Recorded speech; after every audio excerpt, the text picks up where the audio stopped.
Today we are with William Confalonieri, Chief Digital Officer, Vice President of Deakin University. Good to have you with us, William. Thank you very much. It's a pleasure to be here. My first question to you is that the Chief Digital Officer at a university, what's your primary role at Deakin? Well, for us, the Chief Digital Officer has the following responsibility. First is, of course, the Chief Information Officer.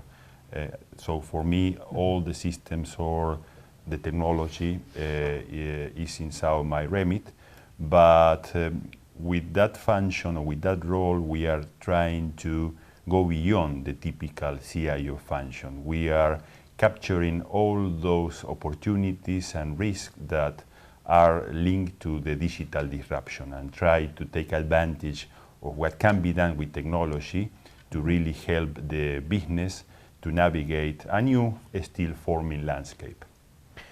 You're also the Vice President of Deakin University, more from a management strategic viewpoint. How do you first of all balance these two things of Chief Digital Officer as well as the Vice President role? Yes, I am one of the Vice Presidents reporting directly to the Vice Chancellor.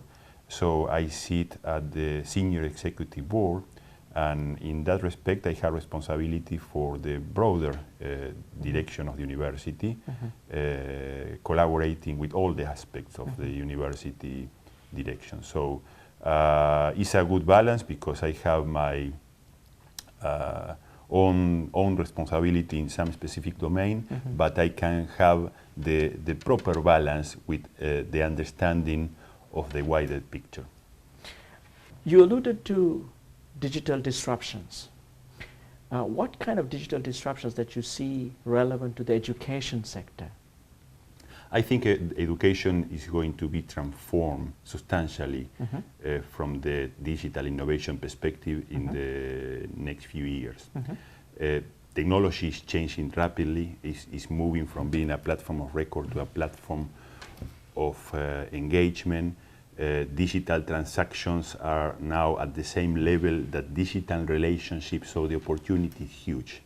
This is going to change the way that we engage with the students. This is going to change the way that we deliver learning and our services, and we need to think again in relation to all the processes and all the structures that we have inside our organization, inside our university, to properly deliver to a new generation of expectations.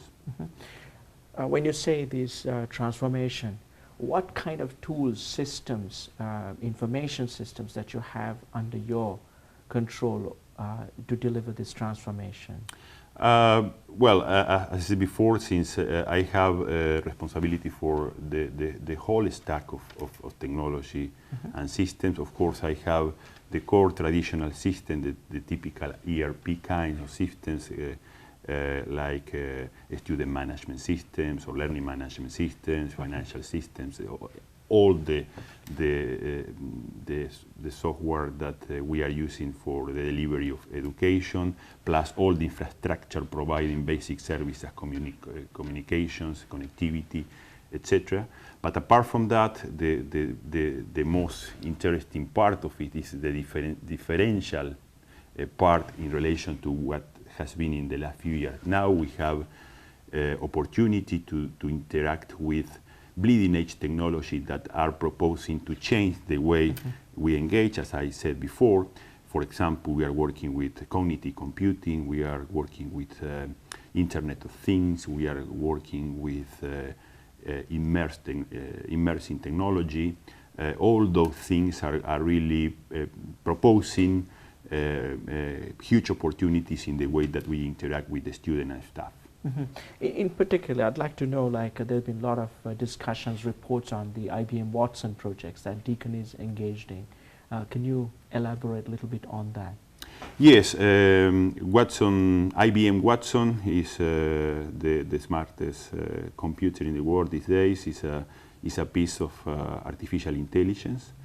And we decided to partner with IBM to be the first university in the world to be able to use artificial intelligence to deliver services to students.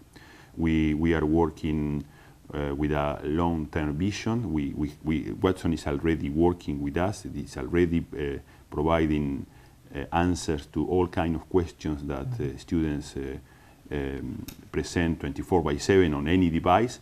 But we are working with high ambitions in converting Watson in really a career advisor for students, and that is going to happen in the next few months. Universities typically are embedded with traditional structures, embedded with traditional professionals like the academics, the professoriates. How do you see the role of the strategy, organizational hierarchies changing or needing to change to this digital disruption that we see? I am of the idea that the response to digital disruption, in fact, the digital transformation, requires two things. First is to respond properly in terms of performance, to deliver innovative things, to change the way that you do things. But to be able to sustain that in time, it's necessary to do something else, is to change the organization internally to be able to keep that pace of innovation and change. My view is that most organizations still have what I call an industrial approach, or they have industrial DNA. We are talking in general of all the organizations, we are so vertical in how we are organized. We work around vertical tower. We organize information about vertical silos. KPIs are forcing structures to follow vertical directions, when to survive and succeed in the digital age is necessary, from my point of view, to rebalance that vertical approach with horizontal approach. It's necessary to really connect all the points across those silos, is to take collaboration and coordination to a different level, and to really be able to have a digital DNA. Is necessary to understand that the priorities are first the top layer, that is the digital interaction with customers or students, the processes and the information. Those three layers are central, and those should be strong and healthy. And to do that, it's necessary organizations work in a different way. When we look at our customers as a university, your customers are the students. These students, the demographics are changing all the time. The millennials, the alphas are coming into the marketplace. They require a different way of, according to many thinkers. What do you see will the future of Deakin will be like for the new generation? Well, we are working hard to really propose a new way of delivering education. We will retain the best things of the traditional way of doing things, but we will incorporate the best opportunities that technology innovation is showing us. So I think in the future we are going to be in a very strong position to serve students that have really high expectations in terms of interaction with technology, but we also are going to be in a position to properly serve those that have a more traditional approach to this kind of activities. Then the other side, you have the academics. The academics are typically driven for the research, the collaborations. What's Deakin's IT arsenal, so to speak, for the academics? In the same way that we have been introducing many tools and many changes for students, we have been doing that for academic and for general staff, of course, because you cannot do one side of things without doing the other. So we have invested heavily in terms of powerful tools for extra productivity, extra collaboration, and also we have invested heavily in change management, because it's not only about the tools, it's about moving people, moving staff together with the tools to a new place where you can have a different level of engagement, productivity, etc. As the technology leader for Deakin University, how would you see Deakin in 10 years' time, 25 years' time? What would be the future would be like Deakin in 2025?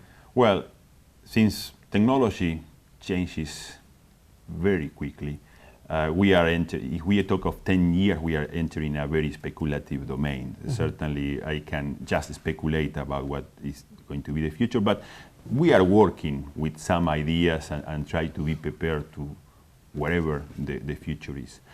As I mentioned before, there are impressive advances in terms of artificial intelligence, in terms of immersed reality, virtual and augmented reality, in terms of the environment responding to you, Internet of Things. Mm-hmm. Mm-hmm. So if we try to extrapolate the pace of progress in those fields, 10 years, one potential future is amazing. So mm-hmm. how things are going to be different, mm-hmm. And how things are going to be inspiring and exciting for kids is very easy to understand.